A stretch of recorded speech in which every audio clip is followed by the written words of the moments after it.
ആരെങ്കിലൊക്കെ ഞങ്ങളെ സഹായിക്കണം. വീട്ടിൽ നിന്ന് ഇറങ്ങി കൊടുത്താ പെരുവഴി പോയി ഞങ്ങൾ കിടക്കണം, അല്ലാണ്ട് ഒരിടോ ഇല്ല. ഇതെന്റെ ഭർത്താവ് 3 വർഷമായി പുള്ളിക്ക് കിഡ്നിയുടെ പ്രശ്നം വന്നിട്ട് ഇപ്പൊ 2 കിഡ്നിയും പോയേക്കണേന്ന്. ഇപ്പൊ ആഴ്ചയിൽ 3 ഡയാലിസിസ് വെച്ച് ചെയ്തോണ്ടിരിക്കണേന്ന്.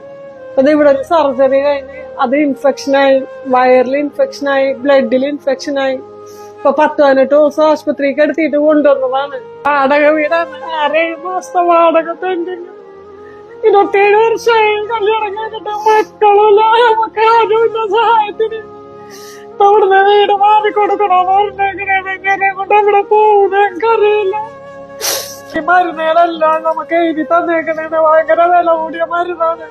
5000-1500 രൂപ വേണം ഒരു ഗുളികക്ക്. എന്നാ ഞങ്ങളെ കൊണ്ട് വാങ്ങിക്കാൻ ഒരു നിവർത്തിയില്ല. എനിക്കൊരു ആക്സിഡന്റ് കഴിഞ്ഞതാണ്.